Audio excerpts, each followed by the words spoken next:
This tutorial video will demonstrate how to use the A-Mesh feature. First, prepare 2 aircraft and 1 remote controller. A-Mesh link. Place the 2 aircraft at takeoff points more than 5 meters apart. Long press both aircraft's power button to turn them on. Open the Enterprise application on the remote controller. Tap on the A-Mesh link feature in the toolbox. Select Add Device and follow the instructions. Short press and then long press the aircraft power button. The rapid flashing of the aircraft arm's light indicates that it has entered A-Mesh link mode. The remote controller will display that the 2 aircraft are connected. Tap Complete to confirm the linking process, then linking is completed. Return to the main menu. Once the video transmission interface appears, you can use the A-Mesh control. A-Mesh control. The All option at the bottom of the remote controller indicates multi-aircraft control mode. You can also individually control each aircraft. Tap All to enter multi-aircraft control mode. Then long press the takeoff button on the remote controller. Both aircraft will start their motors and take off simultaneously. You can also manually start their motors and take off both aircraft by the control sticks. After a successful takeoff, it is recommended to ascend to over 30 meters and enable the Formation Flight feature. Formation Flight.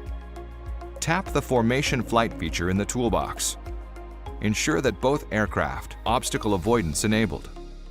After enabling Formation Flight, the aircraft will automatically form a formation and align their direction. You can control the Formation Flight by using the remote controller. You can also adjust the distance between the 2 aircraft. A-Mesh Polygon Mission. Before executing missions, you need to exit the Formation Flight feature.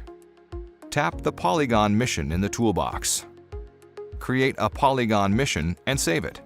Select the Polygon Mission you just created and execute it. The mission will automatically be assigned to the 2 aircraft. The aircraft will fly to their respective starting points and begin executing the missions. After completing the mission, the aircraft will return home. Relay operation. For a single aircraft, if there are obstacles like mountains blocking the signal, the aircraft will lose connection with the remote controller. You can use a lead aircraft to maintain the video transmission signal. First, take off the A-Mesh lead aircraft and hover it above the obstacle.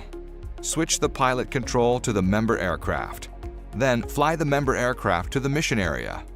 You will see that the video transmission of the member aircraft is normal, and the signal is not affected by the obstacle. Now you can continue to assign missions to the member aircraft. AMAC, Autel Mobile Awareness Kit. If you need an additional remote controller to view the lead controller's screen, you can add the controller to the team during A-Mesh Link to become an AMAC. After A-Mesh Link is completed, the AMAC can view the lead remote controller's screen synchronously. The AMAC does not have the ability to control the aircraft. It can only view different camera feeds or use split-screen display of the current aircraft. A-Mesh Information Sharing. When using AMAC, if the lead controller activates the AI recognition feature, the detected target will also be displayed on the AMAC. Both controllers can use the pinpoint feature on the map anytime, and the pinpoint can also be edited. The pinpoint will be shown on both controllers simultaneously. This is how to use the A-Mesh feature. Thank you for watching.